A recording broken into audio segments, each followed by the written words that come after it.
To my channel CIB made simple. तो दोस्तों, आज मैं आप लोगों के लिए लेकर आया हूँ एक इम्पॉर्टेंट केस स्टडी हमारे बैंकिंग फाइनेंस मैनेजमेंट का, जो कि बेस्ड है हमारा कैलकुलेशन ऑफ कैपिटल फंड। और आज जो हम लोग कैपिटल फंड का कैलकुलेशन करेंगे वो फंड बेस्ड वाला वाले केस को डिस्कस करेंगे। दोस्तों, कैपिटल फंड दो तरह के होते हैं, एक होते हैं फंड बेस्ड और एक होते हैं नॉन फंड बेस्ड। तो दोस्तों, नॉन फंड बेस्ड वाला जो पार्ट होगा वो मैं अगले लेसन में लेकर आऊँगा आप लोगों के लिए। केस स्टडी एक डिफरेंट केस स्टडी होगा, और अभी जो मैं आप लोगों के साथ शेयर कर रहा हूँ वो है फंड बेस्ड वाला कैपिटल फंड कैलकुलेशन का केस स्टडी। तो दोस्तों, चलिए शुरुआत करते हैं अपने इस लेसन को। मैं आप लोगों को डिफरेंट टाइप ऑफ BFM के जितने भी पॉसिबल केस स्टडी हैं वो सब के सब आपको करवा दूंगा, और एक क्वेश्चन को मैं 2-3 तरीके से भी मैं समझाऊंगा, ताकि आपको वो चीज़ दिमाग में बैठ जाएगी कैसे उसे अटेम्प्ट करना है, और उन तरीकों में से जो आपको आसान लगे उससे आप लोग उसे सॉल्व करें। तो चलिए दोस्तों, देखते हैं इस क्वेश्चन को। आइए समझते हैं एक एक पॉइंट को, कैसा किस तरह का ये क्वेश्चन होता है। देखिए, पूछा गया है कि पॉपुलर बैंक एक लीडिंग बैंक है, ठीक है, किसी पब्लिक सेक्टर बैंक है पॉपुलर बैंक नाम का, और उसका 31/8/2008 का जो उसका बैलेंस शीट है, 31 अगस्त का जो बैलेंस शीट है वो inter bank call money market lending है। और देखिए, दो चीज़ हो रहा है, एक हो रहा है inter bank call money market lending, और एक होता है लोन और रीफाइनेंस। तो ये जो बैंक है वो दो चीज़ में पार्टिसिपेट कर रही है। वो क्या क्या चीज़ है दोस्तों? एक है inter bank call money market lending और दूसरा है रीफाइनेंस लोन। तो इन दोनों चीज़ में ये बैंक पार्टिसिपेट कर रही है।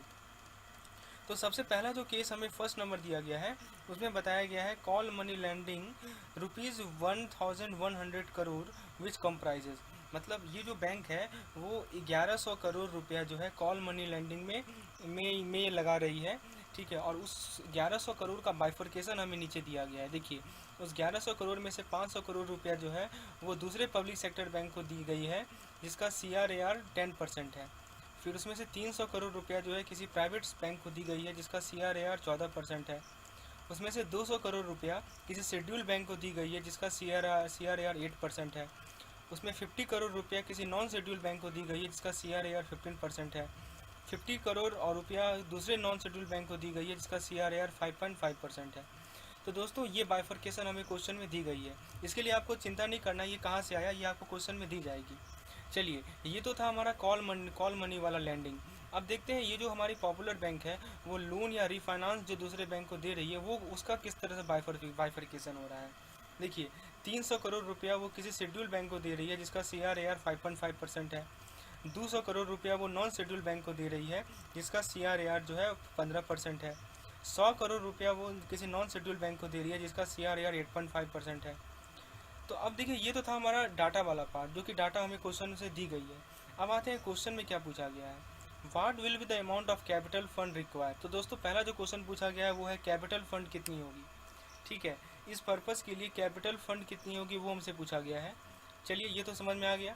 और दूसरा पूछा गया है what will be the minimum and maximum amount of tyre 1 and tyre 2 capital. तो दो चीज़ को क्वेश्चन पूछा गया है, एक तो कैपिटल फंड की रिक्वायरमेंट कितनी होगी, जैसा कि हमारा हेडिंग ही था, हेडिंग में ही हमने देखा कैलकुलेशन ऑफ कैपिटल फंड। तो हम लोग ये सीखेंगे कि कैपिटल फंड कैसे कैलकुलेट करते हैं, और दूसरा चीज़ हम लोग ये सीखेंगे कि टायर 1 और टायर 2 का जो अमाउंट है मिनिमम और मैक्सिमम अमाउंट वो कैसे निकालेंगे।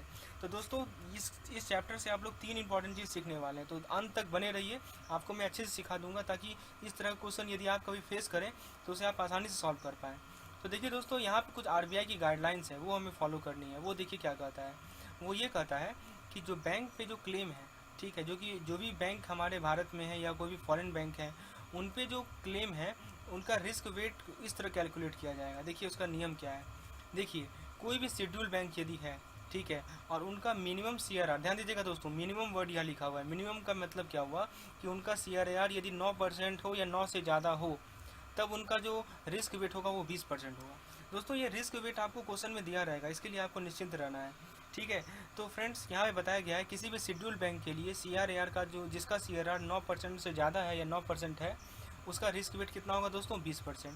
फिर दिया गया है किसी भी नॉन शेड्यूल बैंक का जिसका CRAR 9 या 9 से ज़्यादा हो, तो उसको रिस्क वेट 100% दिया गया है। होना भी चाहिए, नॉन शेड्यूल में ज़्यादा रिस्क होता है, इसलिए यहाँ पे ज़्यादा रिस्क वेट असाइन किया गया है। और देखिए, यहाँ पे नीचे एक और 3 पॉइंट लिखा हुआ है, जिसमें other schedule non schedule bank हो जिसका CRAR मान लीजिए 9 से कम हो तो क्या होगा।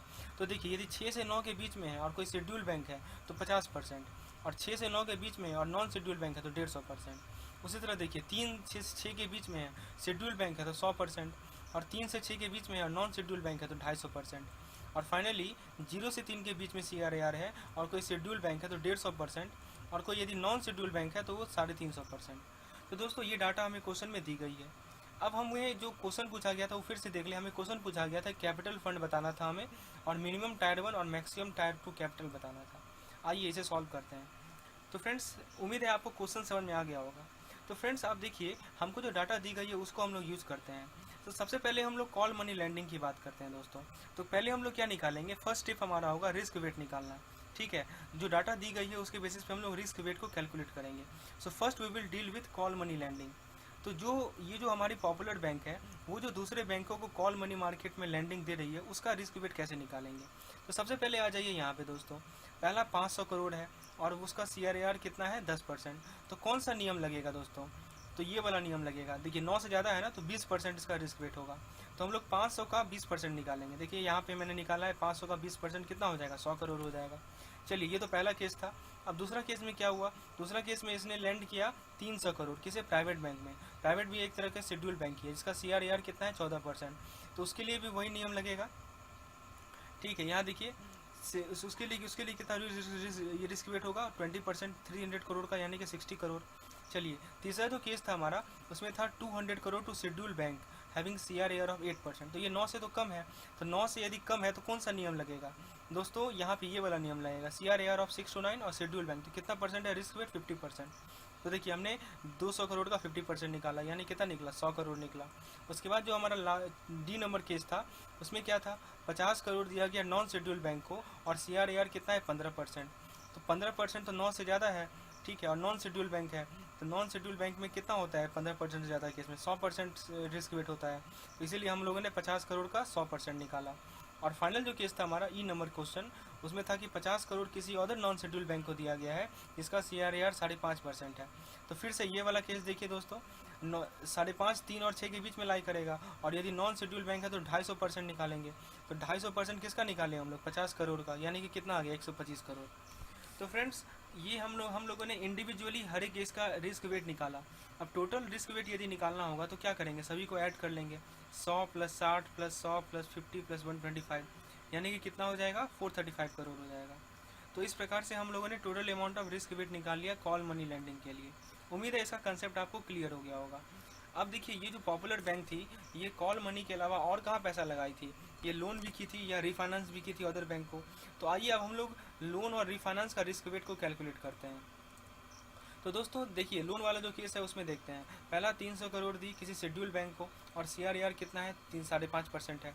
तो फिर से आ जाइए 5.5% 3 और 6 के बीच में लाई करेगा, और शेड्यूल बैंक है तो 100% रिस्क वेट होगा। तो यहाँ पे हम लोगों ने 300 करोड़ का 100% निकाला यानी कि 300 करोड़ निकला।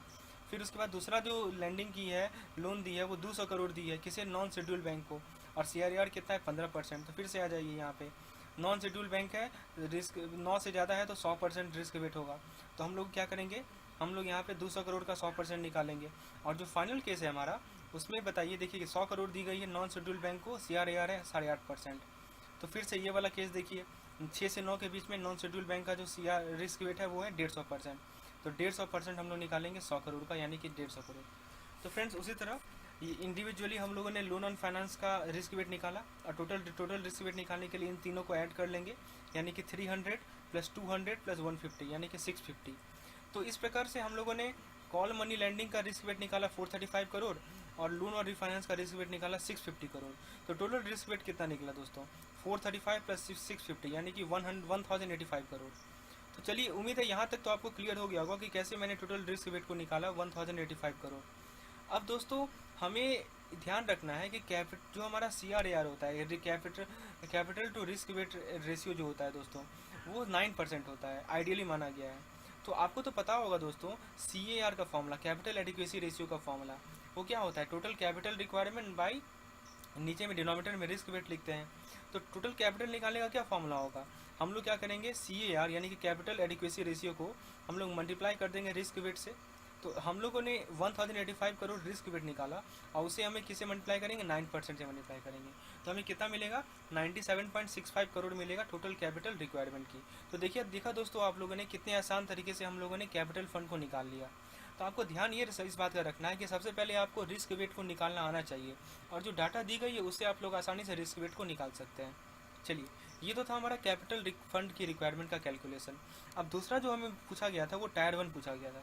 दोस्तों आप लोग ध्यान रखेंगे इस पॉइंट को, जो कि बहुत ही इंपॉर्टेंट कीवर्ड है। मैंने अपने थ्योरेटिकल सेशन में भी बताया था, अब मैं फिर से रिपीट कर रहा हूँ कि जो टायर 1 और टायर 2 का जो कैपिटल होता है उसमें एक रिलेशन होता है कि टायर 1 का जो कैपिटल का वैल्यू होगा वो हमेशा टायर 2 से कम होगा। ये ध्यान में रखना है दोस्तों। तो टायर 1 जो होगा वो मिनिमम 50% होगा, ये ध्यान रखिएगा। ठीक है, देखिए कैपिटल फंड तो हम लोगों ने निकाल लिया। अब कैपिटल फंड में भी आप लोग जानते होंगे टायर 1 कैपिटल होता है, टायर 2 कैपिटल होता है, फिर कुछ हमारा और भी तरह का कैपिटल होता है। मैंने पूरा अच्छे से डिस्कस किया है, मेरे उस चैप्टर में चले जाइए आप, इसका लिंक मैं डिस्क्रिप्शन में दे रहा हूँ, आप वहाँ पे देख लीजिए। और भी तरह के कैपिटल को मैंने एकदम डिटेल में समझाया है। तो फ्रेंड्स यहाँ पे जहाँ तक क्वेश्चन की बात है, आप लोग ध्यान रखेंगे कि टायर 1 का जो मिनिमम वैल्यू होगा वो 50% होगा। तो 50% किसका?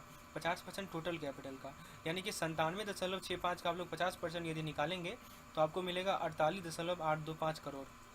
मतलब टायर 1 का मिनिमम वैल्यू होना चाहिए 48.825 करोड़। और जहाँ तक बात है टायर 2 कैपिटल की, तो टायर 2 कैपिटल का मैक्सिमम वैल्यू 50% होगा, यानी कि वो भी उतना ही होगा 48.825 करोड़। तो दोस्तों ये था हमारा आज का लेसन। उम्मीद है आपको चीज़ें समझ में आ गई होंगी और आपका धीरे धीरे कंसेप्ट बिल्डअप होते जा रहा होगा, आप बीएफएम को एंजॉय करने लगे होंगे। तो यदि दोस्तों आपको बीएफएम अब आसान लग रहा है तो दोस्तों कमेंट सेक्शन में ज़रूर बताइए कि ये आसान में मेरा कितना रोल था, मेरे जो वीडियो लेसन है वो कितना अहम रोल प्ले कर रहे हैं आपके इस कंसेप्ट को क्लियर करने में। इससे मुझे मोटिवेशन भी मिलेगा और साथ ही साथ मैं इस तरह के और भी लेसन आप लोगों के साथ लेकर आऊँगा। दोस्तों जो लोग फेसबुक ग्रुप से नहीं जुड़े हैं वो कृपया कर फेसबुक ग्रुप से जुड़ जाएं, उसका लिंक मैं डिस्क्रिप्शन में दे रहा हूँ। और फ्रेंड्स इस चैनल को ज़रूर सब्सक्राइब करें, यदि लेसन पसंद आया हो तो उसे लाइक करें और दोस्तों के साथ शेयर करें। धन्यवाद। नमस्कार दोस्तों, स्वागत करता हूँ आप लोग का हमारे CIB मेड सिंपल के इस चैनल में। तो दोस्तों हम लोग केस स्टडी का जो सिलसिला है, का जो एक सीरीज़ चल रहा है हमारा, उसको हम लोग आज कंटिन्यू करेंगे। और आज हम लोग देखेंगे कि कैसे कैपिटल फ़ंड को कैलकुलेट किया जाता है। दोस्तों कैपिटल फ़ंड का कैलकुलेशन हम लोग आज इस लेसन में देखेंगे।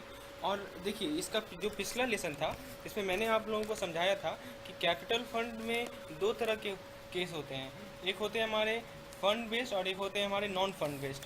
तो दोस्तों नॉन फंड बेस्ड वाला केस आज हम लोग डिस्कस करने वाले हैं। तो फ्रेंड्स देखिए, सबसे पहले हम लोग समझते हैं कि क्वेश्चन क्या कर रहा है और फिर उसके बेसिस पे हम लोग उसका आंसर देखेंगे। तो देखिए क्वेश्चन है कि एक यूनिवर्सल बैंक है जिन्होंने non fund based credit facility दिया है अपने बोरोवर को, उसका डिटेल हमें दिया गया है। तो देखिए सबसे पहला क्या है, लेटर ऑफ क्रेडिट इशू हुआ है। ठीक है, किस लिए इशू हुआ है? तो गुड्स के इंपोर्ट के लिए, और किस लिए? डोमेस्टिक गुड को खरीदने के लिए। ठीक है, कितना का इशू हुआ है? तो 1000 करोड़ का इशू हुआ है, जिसमें से 20% हिस्सा AAA रेटेड कंपनी को दिया गया और 80% हिस्सा BBB रेटेड कंपनी को दिया गया। ये था पहला। दूसरा है हमारा stand by letter of credit, जो कि फाइनेंशियल गारंटी की तरह काम कर रहा है। ये कितना वैल्यू है इसका? 500 करोड़ है, और इसका जो इंटायर अमाउंट है वो A रेटेड कंपनी को दिया गया है। तीसरा है हमारा stand by letter of credit related to a particular transaction, इसका कितना वैल्यू है? 200 करोड़ है, जिसमें से AA रेटेड कंपनी को 50% और बैलेंस अमाउंट अनरेटेड कंपनी को दिया गया है। चौथा है हमारा परफॉर्मेंस बॉन्ड या बिड बॉन्ड, किसका वैल्यू कितना है? 1000 करोड़ है। ठीक है, इसमें से 50% A रेटेड कंपनी को और जो 50% है वो अनरेटेड कंपनी को दिया गया है। और लास्ट इसके बाद ई है हमारा फाइनेंशियल गारंटी, ये भी 400 करोड़ है और ये AA रेटेड कंपनी को दिया गया है। और उसके बाद है हमारा letter of credit of other bank confirm by universal bank for import, ये कितना है? 100 करोड़। अब देखिए RBI का गाइडलाइन है किस पे? क्रेडिट कन्वर्जन फैक्टर पे। दोस्तों ये जो हमारा केस स्टडी है वो बेसिकली क्रेडिट कन्वर्जन फैक्टर को आपको क्लियर कर देगा। तो जिन लोगों को डाउट रहता है, कुछ लोग कमेंट सेक्शन में पूछते भी थे कि मुझे केस स्टडी चाहिए क्रेडिट कन्वर्जन फैक्टर पे, तो उनके लिए ये केस स्टडी एकदम सुटेबल है, अप्रोप्रिएट है। तो दोस्तों देखिए क्रेडिट कन्वर्जन फैक्टर का क्या इंपॉर्टेंस है आज हम लोग समझेंगे। तो RBI का क्या गाइडलाइन है कि यदि डायरेक्ट क्रेडिट सब्सिट्यूट हो, जैसे स्टैंड बाय LC हो या क्रेडिट इन्हांसमेंट हो या लिक्विडिटी फैसिलिटी हो, तो इन सभी में जो CCF का वैल्यू है वो कितना लेते हैं हम लोग? 100% लेते हैं। फिर कुछ ट्रांजेक्शन ऐसे होते हैं जैसे मान लीजिए performance bond, bid bond, warranties, indemnities, stand by LC, जो कि पार्टिकुलर ट्रांजेक्शन से रिलेटेड हो, तो इन सभी केसेस में हम लोग CCF कितना लेते हैं? 50%। उसके बाद तीसरा केस में बताया गया है कि short term self liquidating trade letter जो होते हैं, ट्रेड लेटर ऑफ क्रेडिट जो होते हैं, इसमें जैसे डॉक्यूमेंट्री क्रेडिट हुआ, ठीक है, ये सभी में कितना CCF लेते हैं? 20%। तो हम लोगों ने देखा एक में 20% लिया जा रहा है, एक में 50% लिया जा रहा है और एक में 100% लिया जा रहा है। तो ये 3 केस है हमारा CCF का, क्रेडिट कन्वर्जन फैक्टर का। तो ये दूसरा पार्ट था हमारे इस क्वेश्चन का। जो थर्ड पार्ट है उसमें बताया गया है कि रिस्क वेट का क्या नियम है। मतलब जो हमारे कॉर्पोरेट हैं, जैसे कुछ कॉर्पोरेट AAA रेटेड होंगे, कुछ AA रेटेड होंगे, कुछ A रेटेड होंगे, तो उन सभी में कितना रिस्क वेट दिया इशू किया गया है। तो AAA रेटेड में 20%, AA रेटेड में 30%, A रेटेड में 50%, ठीक है। फिर BBB वाले में 100%, BB एंड बिलो के बीच में के बारे में 150% और अनरेटेड के बारे में 100%। तो ये जो है रिस्क वेट से रिलेटेड रूल दिया गया है, जो कि कॉर्पोरेट के लिए बेसिकली है। अब देखिए क्वेश्चन क्या पूछ रहा है। अब जो इम्पोर्टेंट पार्ट है वो वही पार्ट है, वही हमारा कि हमसे पूछा गया है कि total amount of risk wait निकालो, और दूसरा पूछा गया है कि टोटल कैपिटल फंड निकालो। तो आइए दोस्तों हम लोग सेगमेंट वाइज समझते हैं। देखिए इस क्वेश्चन ये बेसिकली केस स्टडी है। इसमें आपको हो सकता है 5-6 क्वेश्चन पूछा होगा, क्या हो सकता नहीं होगा ही, 5-6 क्वेश्चन पूछे जाएंगे। तो इसको देख के डरना नहीं है कि इतना लंबा क्वेश्चन क्यों दिया गया है। इसे आप समझिए कि 5 या 6 मार्क्स कैरी कर रहा है ये क्वेश्चन, इसीलिए इसको समझना काफ़ी आवश्यक है। तो सबसे पहले हम लोग रिस्क वेट को निकालते हैं, to calculate the risk weight, ठीक है। रिस्क वेट को निकालेंगे और उसके बाद फिर कैपिटल को निकालेंगे। तो उसके लिए क्या करना होगा हमें कि जो नॉन फंड बेस्ड एक्सपोजर है उसे हम लोग फंड बेस्ड एक्सपोजर में कन्वर्ट करेंगे। तो ये जो कन्वर्जन है ये किसके थ्रू किया जाता है, क्रेडिट कन्वर्जन फैक्टर के थ्रू किया जाता है। तो यही है रोल क्रेडिट कन्वर्जन फैक्टर का, क्या कि वो नॉन फंड बेस्ड एक्सपोजर को फंड बेस्ड एक्सपोजर में कन्वर्ट करता है। तो आइए सीखते हैं कैसे हम लोग CCF का यूज़ करते हैं। तो हमें ये 2 डाटा को यूज़ करना है, ये जो पूरा डाटा दिया हुआ है इसे यूज़ करना है, और जो हमारा केस है उसे देखना है। आइए सबसे पहले A वाले केस को देखते हैं। A वाले केस में कितना रुपीज़ अलॉट किया गया है, 1000 करोड़, और ये लेटर ऑफ क्रेडिट से रिलेटेड है। चलो देखिए सबसे लास्ट वाला आ जाइए, यहाँ पे गाइडलाइन का जो 3rd नंबर पॉइंट था, यहाँ भी देखिए साफ साफ लिखा हुआ है डॉक्यूमेंट्री क्रेडिट कितना परसेंट है CCF, 20%। तो हम लोगों ने क्या किया कि 1000 का 20% निकाला, जो कि मिला हमें 200 करोड़। आइए अब आ जाइए B नंबर केस में। B नंबर केस में क्या है, B नंबर केस में 500 करोड़ अलॉट किया गया है किस चीज़ के लिए, stand by letter of credit, जो कि फाइनेंशियल गारंटी की तरह सर्व हो रहा है। तो जरा देखिए गाइडलाइन को, यहाँ पे देखिए लिखा हुआ है साफ साफ, stand by letter of credit serving as financial guarantee, है ना। तो इस केस में कितना परसेंट है, CCF 100% है। तो देखिए हमने क्या किया, हमने 500 करोड़ का 100% निकाला, कितना निकला 500 करोड़। उसके बाद आ जाइए C नंबर केस में। C नंबर केस में क्या है, stand by letter of credit related to particular transaction, इसमें कितना अलॉट किया गया है 200 करोड़। तो यहाँ देखिए रिलेटेड टू पार्टिकुलर ट्रांजेक्शन में जो CCF है वो है 50%। तो हम लोग क्या करेंगे, 200 करोड़ का 50% निकालेंगे, कितना निकलेगा 100 करोड़ निकलेगा। उसके बाद D नंबर केस को देखते हैं। देखिए दोस्तों D नंबर केस में जो है हमसे बोला गया था कि परफॉर्मेंस बॉन्ड या बिड बॉन्ड कितना अलॉट किया गया है, 1000 करोड़ अलॉट किया गया है।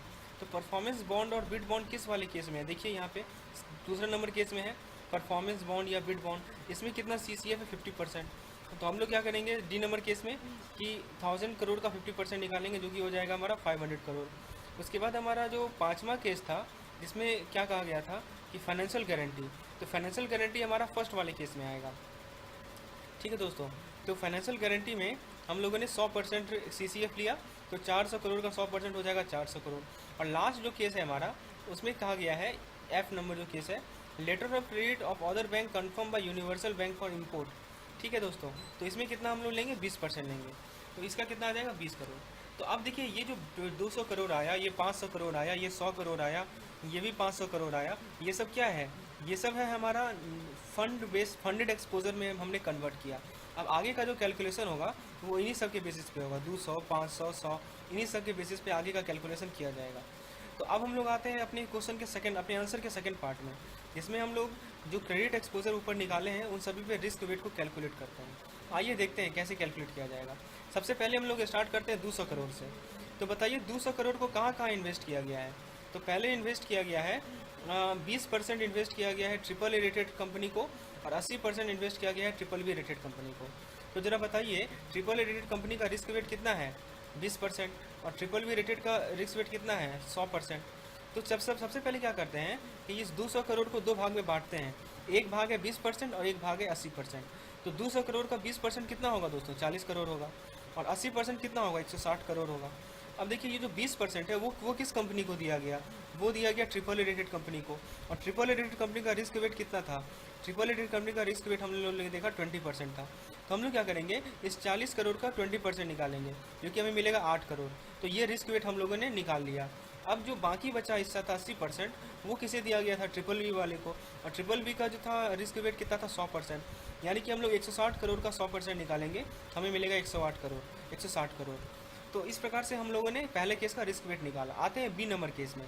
बी नंबर केस में क्या था कि पूरा का पूरा अमाउंट ए रेटेड कंपनी को दिया गया है, और ए रेटेड कंपनी का कितना है रिस्क वेट? 50%। तो हम लोगों ने क्या किया, फिर बी नंबर केस में 500 करोड़ का जो फंडेड एक्सपोजर था उसका 100%, ठीक है, उसका 50% सॉरी, यानी कि 250 करोड़ हम लोगों ने रिस्क वेट निकाला। सी नंबर केस में क्या था दोस्तों? सी नंबर केस में डबल ए रेटेड को 50% और बैलेंस अमाउंट अनरेटेड को। तो सी नंबर केस में हम लोग डबल ए रेटेड कंपनी का डबल ए और बैलेंस अमाउंट लेना है अनरेटेड का। तो डबल ए वाले का 30% होता है रिस्क वेट, अनरेटेड का होता है 100%। ठीक है दोस्तों, देखिए हमने वही किया है सी नंबर केस में। देखिए 100 करोड़ था, इसमें से जिसका 50% कितना हो जाएगा? 50 करोड़, और बाकी भी 50 करोड़ होगा। और 50 करोड़ जो है, अब देखिए डबल रेटेड कंपनी को दिया गया ये 50 करोड़, और उसका रिस्क वेट कितना था? 30% था। तो हम लोगों ने क्या किया, 50 करोड़ का 30% निकाला, जो कि कितना निकला? 15 करोड़। उसी तरह जो बाकी बचा हिस्सा था तो उसका पूरा का पूरा 100% अनरेटेड कंपनी को दिया गया, और रिस्क वेट कितना होता है अनरेटेड कंपनी का? 100%। तो हम लोगों ने क्या किया, 50 करोड़ का 100% निकाला, जो कि कितना निकला? 50 करोड़। चलिए डी नंबर केस में कितना था अलॉट किया गया था फंडेड एक्सपोजर? 500 करोड़, जिसमें से 50% यानी कि 250 करोड़ दिया गया ए रेटेड कंपनी को, और ए रेटेड कंपनी का रिस्क वेट होता है 50%, यानी कि हम लोग 250 करोड़ का 50% निकालेंगे, जो कि कितना मिल जाएगा? 125 करोड़।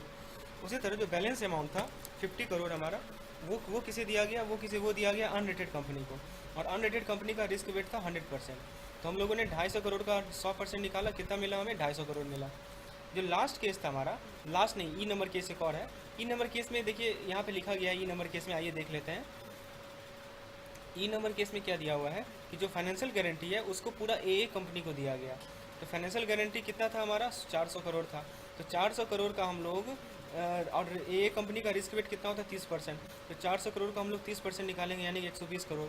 और फाइनल केस में 20 करोड़ का 20% निकालेंगे, क्योंकि वो जो है कन्फर्मिंग बैंक का जो रिस्क वेट होता है वो 20% होता है।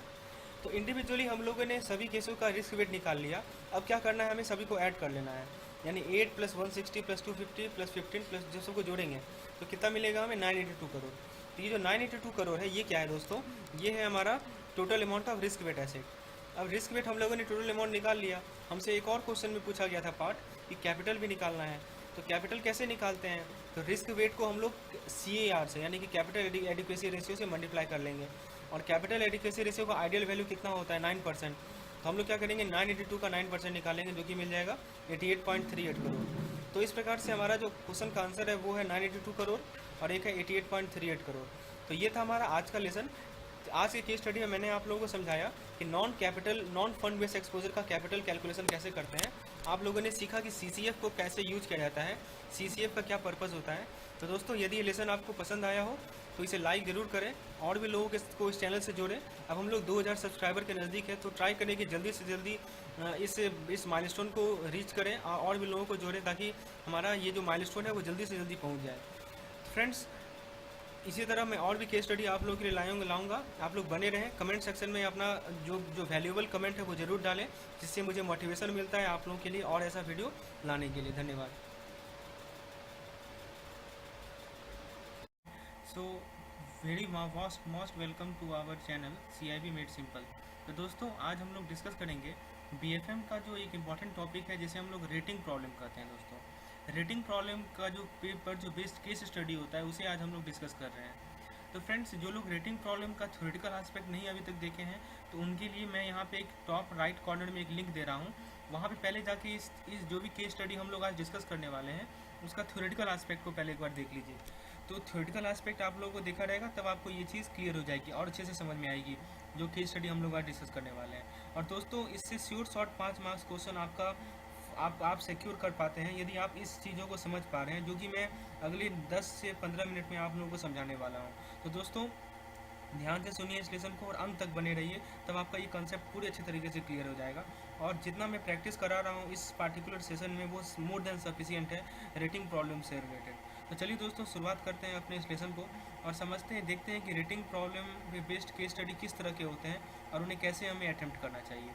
तो देखिए दोस्तों, क्वेश्चन है हमारा, क्वेश्चन को समझते हैं। हमें कुछ इन्फॉर्मेशन दी गई है, ठीक है, किसके बारे में? लोन अकाउंट के बारे में। ठीक है। और देखिए अलग अलग तरह के लोन अकाउंट हैं और उनका सभी का रेटिंग भी अलग अलग है। और हमें 2 डेट दी गई हैं, एक 31/3/2009 यानी कि 2009 का जो फाइनेंशियल ईयर था उसका एंड, और एक 31/3/2010। तो दोस्तों हमें हमारे पास 2 डेट दी गई हैं, 31 मार्च 2009 और 31 मार्च 2010। और यहाँ पे हमारे पास एक चार्ट है, ठीक है दोस्तों। ये बेसिकली एक चार्ट है जिसमें हम लोगों को सारा डाटा दिया गया है और इन्हीं डाटा के बेसिस पे हमें कुछ क्वेश्चन का आंसर करना है। तो फ्रेंड्स सबसे पहला हमें ये समझना है कि आखिर ये चार्ट में क्या कर रहा है, आइए समझते हैं।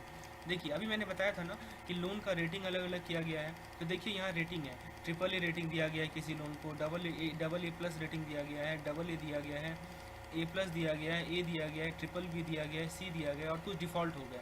दोस्तों आप लोग जानते होंगे डिफ़ॉल्ट लोन वो लोन होते हैं जो कि पूरे के पूरे जिनमें जिसका प्रिंसिपल हम लोग ना ही प्रिंसिपल और ना ही इंटरेस्ट हम लोग नहीं ले पाए, तो उसे हम लोग डिफ़ॉल्ट लोन कहते हैं। तो दोस्तों अब देखिए ऐसा है कि यहाँ पे 31/3/2009 को AAA रेटेड वाले लोन कितने थे, 100 थे। AA+ वाले कितने थे, 100 थे। A वाले कितने थे, 200 थे। BBB वाले कितने थे, 400 थे। और C वाले कितने थे, 60 थे। उसी तरह 31/3/2010 को AAA, A+, BBB, C और डिफ़ॉल्ट, देखिए उसके लिए यहाँ पे चार्ट दिया गया है। इसे समझिए क्या करना चाह रहा है ये। AAA वाले 31/3/2010 को 70 थे और AA+ वाले 10 थे। उसी तरह AA+ वाले 16 और 60 थे। AA वाले 4 और 40 थे। और जहाँ पे कुछ नहीं लिखा हुआ है वहाँ पे आप लोग 0 मानेंगे। और ये देखिए डिफ़ॉल्ट का सबसे लास्ट वाला जो कॉलम है वो डिफ़ॉल्ट का है। तो डिफ़ॉल्ट AA+ वाले 2 लोन थे और A वाले 4 लोन थे डिफ़ॉल्ट। और BBB वाले हमारे जो डिफ़ॉल्ट लोन थे वो 80 लोन थे। तो दोस्तों ये है हमारा चार्ट, ठीक है। इसमें एक बार आप इसे अच्छे से देख लें तो तब आपका जो बेसिक कंसेप्ट है वो क्लियर हो जाएगा इससे रिलेटेड। तो चलिए दोस्तों अब हम लोग आगे बढ़ते हैं। अब देखते हैं कि क्या क्या क्वेश्चन पूछा गया है इन पार्टिकुलर चार्ट से रिलेटेड। देखिए सबसे पहला क्वेश्चन जो पूछा गया है वो ये है कि what is the percentage of AAA rated borrower that remained at the same rating level during the observation period. तो ऑब्जर्वेशन पीरियड हमारा कब से कब तक है ये पहले देखिए। ऑब्जर्वेशन पीरियड है हमारा 2009 से 2010 का। क्वेश्चन ये पूछ रहा है कि कितने AAA रेटेड बोरोवर थे जो कि उसी रेटिंग लेवल पे रह गए, ठीक है दोस्तों। तो आइए ज़रा समझते हैं इस क्वेश्चन को। आप ज़रा ये बताइए दोस्तों कि 31/3/2010 को कितने बोरोवर थे जो कि AAA रेटेड हैं। तो देखिए 70 बोरोवर ऐसे हैं, तो वही मैंने यहाँ लिखा है दोस्तों, 70 अकाउंट जो है AAA रेटेड है। और 31/3/2009 को कितने अकाउंट AAA रेटेड थे, तो 100 रेटेड थे, ठीक है दोस्तों। तो आप यहाँ से देख सकते हैं कि हमसे परसेंटेज पूछा गया है। तो 100 थे पहले और हो कितने गए, 70। तो हमसे पूछा गया कि कितने परसेंट लोग AAA रेटेड ही रहे। तो बेसिकली हमें करना क्या है, हमें ये निकालना है कि 100 का कितना परसेंट 70 होगा। तो ये तो सिंपल सी बात है, 70% ही तो होगा। 70 को नोमीटर में लिख दीजिए, 100 को डिनोमीटर में लिख दीजिए, उसका परसेंटेज निकाल लीजिए। तो कितना आ गया, 70%। तो ये जो AAA रेटेड बोरोवर का जो परसेंटेज है वो कितना आ गया दोस्तों, 70%। तो करेक्ट आंसर क्या हो जाएगा, ऑप्शन नंबर ए हमारा करेक्ट आंसर हो जाएगा, ठीक है। चलिए आगे बढ़ते हैं, हम लोग अपने सेकंड नंबर क्वेश्चन को देखते हैं। देखिए सेकंड नंबर क्वेश्चन में क्या पूछा गया है, what is the number of AAA rated account at the end of observation period. मतलब इस ऑब्जर्वेशन पीरियड की अंत में कितने हमारे पास AAA रेटेड अकाउंट हैं, ये पूछा गया है। तो आइए ज़रा देखें हमारा ऑब्जर्वेशन पीरियड ख़त्म कब हो रहा है। हमारा ऑब्जर्वेशन पीरियड खत्म हो रहा है 2010 में। तो 2010 में AAA रेटेड का जो कॉलम है ज़रा उसे देखिए। 70 तो हैं AAA वाले जो AAA से AAA हुए, और कुछ AA+ वाले AAA हुए, वो कितने थे, 10 थे। तो जोड़ जाड़ कर 70 और 10 को जोड़ेंगे तो कितना होगा, 80। तो वही तो है हमारा यहाँ पे। देखिए 31/3/2010 के एंड में AAA रेटेड अकाउंट जो थे वो 70 थे और +10 थे, यानी कि 80 हो जाएगा। तो दोस्तों इस क्वेश्चन का जो करेक्ट आंसर होगा वो होगा हमारा ऑप्शन बी, यानी कि 80। चलिए अपने क्वेश्चन नंबर 3 पे आते हैं। उम्मीद है आपको इसका कंसेप्ट काफ़ी आसान है, आपको क्लियर होता चल रहा होगा। तो दोस्तों ये क्वेश्चन यदि आप नहीं बना के आते हैं तो फिर समझिए कि आपका BFM में आप पास बिल्कुल नहीं हो पाएंगे, क्योंकि ये इतने आसान क्वेश्चन है, ये तो आपसे बनना ही चाहिए। इसका कोई ये सब्स्टिट्यूशन ही नहीं है। यदि ये पूछा जाए तो आपके पास 5 मार्क्स श्योर होना चाहिए आपके हाथों में, क्योंकि ये सबसे आसान टॉपिक है। आइए इसीलिए और इसे और आसान बनाते हैं और भी चीज़ों को समझ के। देखिए क्वेश्चन पूछा गया है, what is the percentage of migration of borrower from A and BBB category to default category. तो चलिए दोस्तों यहाँ पे हमें 2 चीज़ देखना है। कि पहले ये देखना है कि ए वाले से डिफ़ॉल्ट में कितने गए, और फिर ये देखना है कि ट्रिपल बी से डिफ़ॉल्ट में कितने गए। तो वही हमारा यहाँ पे 4 ऑप्शन दिया गया है। तो सबसे पहले हम लोग बात करते हैं ए कैटेगरी वाले को। तो ज़रा ये बताइए इस चार्ट को देखकर कि 31/3/2009 में ए वाले बोरोवर कितने थे। तो देखिए 31/3/2009 में ए वाले जो बोरोवर थे वो थे 200, ठीक है। अब वो ये बताइए कि 31/3/2009 में थे 200, लेकिन जो हमारे 31/3/2010 हैं उसमें ए वाले कितने रह गए। तो देखिए 31/3/2010 में जो ए वाले रह गए हमारे पास वो हैं हमारे पास 160, ठीक है दोस्तों। तो देखिए हमसे क्या पूछा गया है कि कितने जो है डिफ़ॉल्ट में माइग्रेट कर गए, ठीक है दोस्तों। तो देखिए माइग्रेट कितने कर गए डिफ़ॉल्ट में, यहाँ साफ साफ देख सकते हैं यहाँ पे कितने कर गए, 4 डिफ़ॉल्ट कर माइग्रेट कर गए। तो इसीलिए 4 जो अकाउंट थे वो हमारे माइग्रेट कर गए, ठीक है। तो माइग्रेशन का परसेंटेज कैसे निकलेगा, 4 को हम लोग नोमिनेटर में लिखेंगे, 200 को डिनोमिनेटर में लिखेंगे और उसका परसेंटेज निकाल लेंगे, तो कितना आ जाएगा, 2% आ जाएगा। तो ये था हमारा ए कैटेगरी से रिलेटेड, ठीक है। अब बात करते हैं हम लोग ट्रिपल बी कैटेगरी का। तो देखिए ट्रिपल बी कैटेगरी में क्या हुआ, ट्रिपल बी कैटेगरी में फिर से वही देखिए 2009 के अंत में ट्रिपल बी वाले कितने थे, 400 थे, और कितने माइग्रेट हुए, 80 माइग्रेट हुए। तो हमें ये निकालना है कि 80 जो है 400 का कितना परसेंटेज है। सिंपल सी बात है, 400 का 40 10% होगा, तो 80 कितना परसेंट होगा, 20% होगा। आप लोग ऐसे भी मुंह से भी कर सकते हैं, आंसर दे सकते हैं बिना कुछ कलम चलाए। तो 80 को नोमीटर में लिखेंगे, 400 को डिनोमीटर में लिखेंगे, तो कितना मिल जाएगा, 20%। आइए जरा ऑप्शन को देखते हैं। तो हमारे पास 2 क्वेश्चन है इस क्वेश्चन में। तो पहला जो है उसका हमें यहाँ से निकला 2% और दूसरा का निकला 20%। तो ज़रा देखिए ऑप्शन नंबर बी को, यही तो यही कह रहा है ना कि 2% और 20%। तो इस क्वेश्चन का जो करेक्ट आंसर होगा वो होगा हमारा ऑप्शन नंबर बी, यानी कि 2% एंड 20%। चलिए आगे बढ़ते हैं, अपने अगले क्वेश्चन पे देखते हैं। अगले क्वेश्चन क्या कर रहा है, देखिए चार्ट वही है, बस क्वेश्चन जो है अलग अलग पूछा गया है उसी चार्ट के बेसिस पे। इसमें पूछा गया है what is the total number of borrower in the default category at the beginning and end of the observation period. तो ऑब्जर्वेशन पीरियड के शुरुआत में और ऑब्जर्वेशन पीरियड के अंत में कितने बोरोवर थे डिफ़ॉल्ट कैटेगरी में, आइए देखते हैं।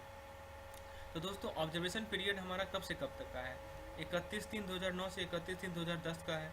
तो आप यहाँ साफ साफ देख सकते हैं कि 31/3/2009 में 31/3/2009 वाला कॉलम को देखिए आप, और जो डिफ़ॉल्ट वाला रो है उसे देखिए। यहाँ पे क्या है, नील है, मतलब इनिशियली हमारा जो ऑब्जर्वेशन पीरियड है उसके शुरुआत में कोई डिफ़ॉल्ट कैटेगरी में तो है ही नहीं। लेकिन जहाँ तक अंत की बात है 31/3/2010 का अंत वाला देखिए दोस्तों, अंत में आप देख सकते हैं कि 4 डिफ़ॉल्ट यहाँ हैं, 2 डिफ़ॉल्ट यहाँ हैं, 80 डिफ़ॉल्ट यहाँ हैं और 10 डिफ़ॉल्ट यहाँ हैं। तो सभी को जोड़ दिया जाए तो 4 और 2 6, 6 प्लस 80 86 और 86 प्लस 10 96। तो 96 ऐसे हमारे पास जो बोरोवर हैं वो क्या है, डिफ़ॉल्ट कैटेगरी में है। देखिए वही मैंने यहाँ लिखा है, 31/3/2009 में नो अकाउंट इज डिफ़ॉल्ट, जबकि 31/3/2010 में 2 4 80 और 10 यानी कि 96 अकाउंट जो हैं वो डिफ़ॉल्ट कैटेगरी में माइग्रेट कर गए हैं। मतलब ये सब हमारा लॉस हो चुका है दोस्तों, ये जितने भी 96 अकाउंट है वो लॉस हो गए हैं, ठीक है।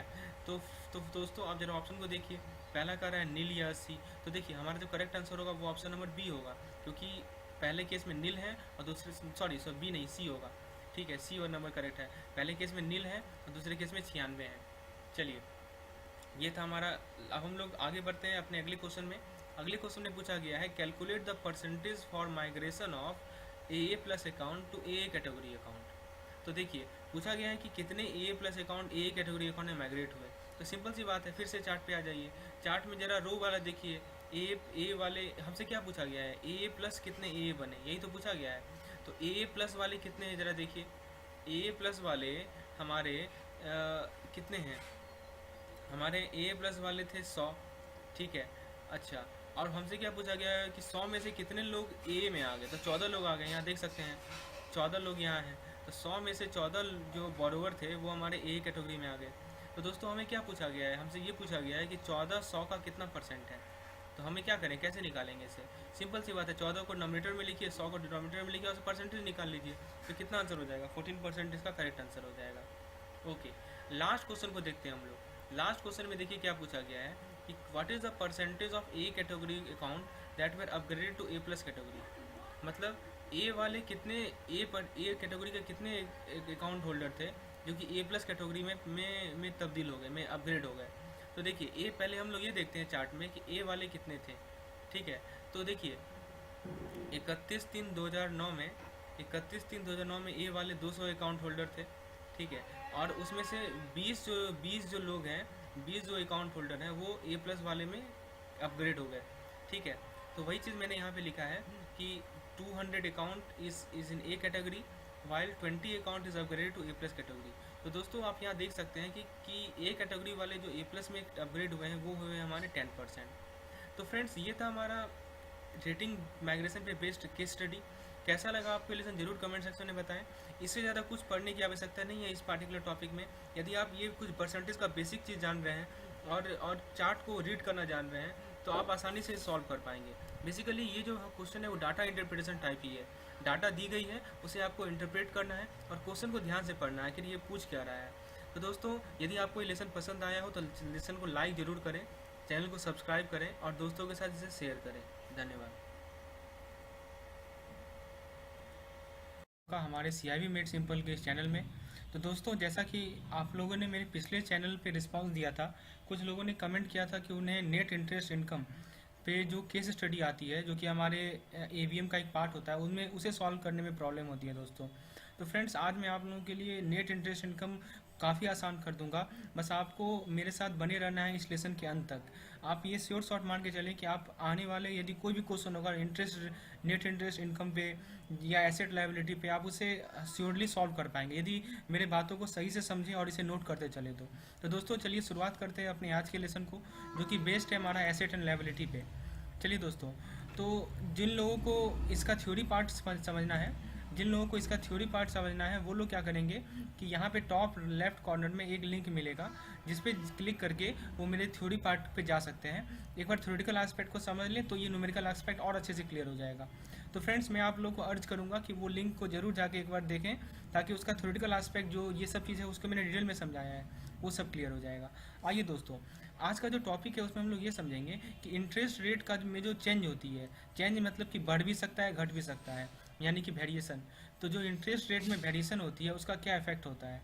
तो चलिए दोस्तों इसको समझते हैं और कुछ टर्मिनोलॉजी को समझते हैं। तो दोस्तों यहाँ पे देखिए एक टर्म है एडजस्टेड गैप। एडजस्टेड गैप क्या होता है, आपको एसेट दी गई होंगी, आपको लायबिलिटी दी गई होंगी, आप दोनों को सब्ट्रैक्ट करेंगे यानी कि एसेट माइनस लायबिलिटी करेंगे तो हमें क्या मिलेगा, एडजस्टेड गैप मिलेगा। अब दोस्तों प्रश्न उठता है कि एसेट क्या है हमारा और लायबिलिटी क्या है। तो दोस्तों हम लोग बैंक के पर्सपेक्टिव से सोचेंगे। तो आप खुद बताइए दोस्तों, कोई FD या कोई सेविंग बैंक में जो पैसा है, सेविंग अकाउंट में जो पैसा है या फिक्स डिपॉजिट में जो पैसा है वो बैंक के लिए क्या है दोस्तों, वो बैंक के लिए तो लायबिलिटी ही है ना। और यदि एसेट क्या है बैंक के लिए, जो कैश क्रेडिट अकाउंट है या जो कॉल मनी है, ठीक है, ये सब पे एसेट है क्योंकि इस सब पे ब्याज कमाएगी बैंक। और लायबिलिटी पे क्या है, FD और सेविंग बैंक पे क्या होता है, बैंक को ब्याज देना होता है। तो ये सब हमारे एसेट है और ये सब हमारे लायबिलिटी हैं। तो दोस्तों इन दोनों का जो डिफरेंस होगा उसे ही हम लोग क्या कहते हैं, एडजस्टेड गैप कहते हैं। तो दोस्तों काफ़ी आसानी से समझना है एडजस्टेड गैप को। चलिए उम्मीद है आपको ये कंसेप्ट क्लियर हो गया होगा। अब जो हमारा मेन टॉपिक है वो ये है कि ब्याज दर बढ़ने या घटने से क्या प्रभाव पड़ता है, आइए उसे समझते हैं। देखिए दोस्तों, यदि इंटरेस्ट रेट चेंज होगा, ठीक है, तो हम लोग अब देखेंगे कि देखिए इंटरेस्ट रेट चेंज होगा तो लायबिलिटी भी चेंज होगा। तो लायबिलिटी का प्राइसिंग किया जाएगा तो उसे ही हम लोग कहते हैं रीप्राइजिंग लायबिलिटी।